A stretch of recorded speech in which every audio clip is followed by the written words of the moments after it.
दोस्तों आज बात करेंगे सूबा सिंध में मौजूद केंजर झील की। सूबा सिंध के शहर ठट्टा के पास मौजूद केंजर झील का शुमार पाकिस्तान की कुछ हसीन तरीन झीलों में किया जाता है। बेशक यहाँ रोज ही लोग हजारों सैकड़ों की तादाद में आते जाते रहते हैं और मजे की बात यहाँ जितने भी लोग घूमने की गर्ज से आते हैं सबसे ज्यादा और दिलचस्पी उनकी इस झील के बीच में मौजूद कब्र पर होती है।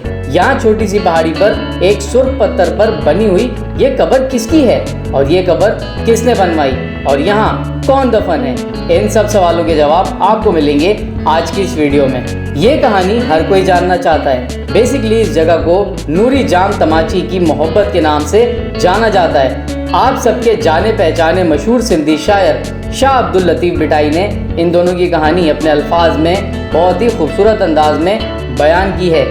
जाम तमाची सिंध का एक मशहूर हाकिम था जिसके अहद में केंजर झील के इर्द गिर्द काफी सारे मछेरे आबाद थे।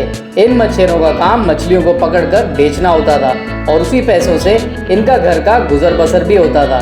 इन्हीं मछेरों के घर एक मासूम और प्यारी सी बच्ची ने जन्म लिया और उसका नाम उसके माँ बाप ने रख दिया नूरी।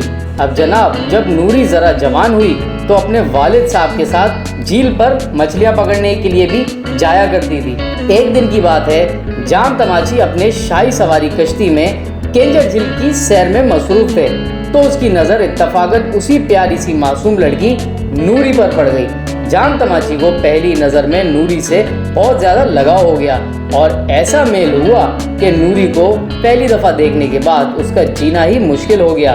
नूरी पूरी तरह से उसके दिलो दिमाग में बस चुकी थी और उसकी आंखों में बस उसी की तस्वीर थी। खैर जी, अब उसने जात पात और घराने छोटा बड़े की जहन से बात निकाल कर नूरी के घर वालों को अपने शाही महल में तलब कर लिया। नूरी के वालिदैन ने जब ये बात सुनी तो उन्हें बहुत ही खुशी हुई कि इतने बड़े घर में उनकी बेटी की शादी हो रही है और उन्होंने बेशक खुशी से ये रिश्ता कबूल कर लिया और साथ ही साथ इन दोनों की शादी बड़ी ही धूमधाम से हो गई। शादी के बाद जाम तमाची मछेरों की तरफ से बहुत ही ज़्यादा रहमदिल हो गया।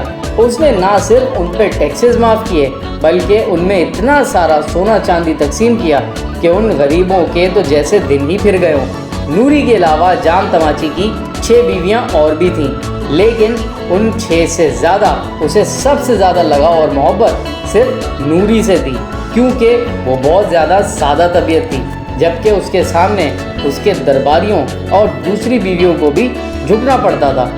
लेकिन इन सब के बावजूद नूरी में कोई अकड़ या गरूर कभी नहीं आया।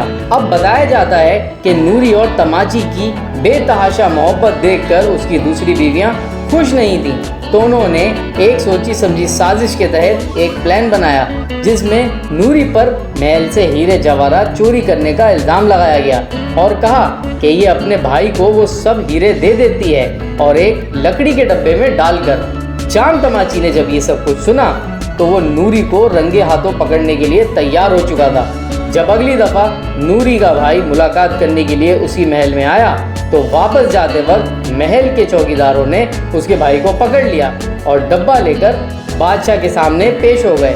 नूरी जो अपने भाई की इस तरह से गिरफ्तारी और डब्बे को देखकर बहुत ही ज़्यादा परेशान हो चुकी थी, जबकि जैसे ही डब्बा खोला गया तो बादशाह और सारे दरबारी देखकर ये हैरान रह गए कि हीरे जवाहरात की जगह उसमें मछली के कांटे रखे हुए थे। तो बादशाह ने ये बात नूरी से पूछी कि ये सब क्या है, तो नूरी ने ये बात बताई कि उसे महल में बनने वाले शाही खाने बिल्कुल भी पसंद नहीं हैं, उसे घर के सादा खाने पसंद हैं, इसीलिए वो हर दफ़ा अपने भाई से मछली मंगवाती है। नूरी ने बताया कि कहीं आप नाराज़ ना हो जाएं, तो इसी वजह से मैं ये सब बताती नहीं थी। ये बात सुननी थी कि जाम तमाची के दिल में नूरी के लिए जो इज़्ज़त और एहतराम था वो उससे भी कहीं ज़्यादा बढ़ गया। इस वाक़े के बाद बादशाह ने उम्र भर नूरी के ख़िलाफ़ किसी की कोई बात ना सुनी। बादशाह और नूरी अक्सर केंजर झील की सैर करने जाया करते थे जहाँ जाम तमाची ने नूरी को पहली दफ़ा देखा था। वक्त गुजरने के साथ साथ ये घरेलू मोहब्बत अब दास्तानों में बदल चुकी थी। नूरी का इंतकाल भी जाम तमाची की ज़िंदगी में ही हुआ और उसने नूरी की कब्र उसी झील के दरमियान बनवाई जहां लोग आज भी सैकड़ों की तादाद में देखने के लिए आते हैं। तो दोस्तों उम्मीद है दोस्तों आप लोगों को आज की वीडियो पसंद आई होगी, और अगर पसंद आई तो ज़रूर हमारे चैनल को सब्सक्राइब करें, हमारी वीडियो को लाइक कर दें और साथ ही साथ बेल आइकन भी प्रेस कर दें ताकि हर आने वाली वीडियो की नोटिफिकेशन आप तक जल्द से जल्द पहुंच सके। अल्लाह हाफिज़।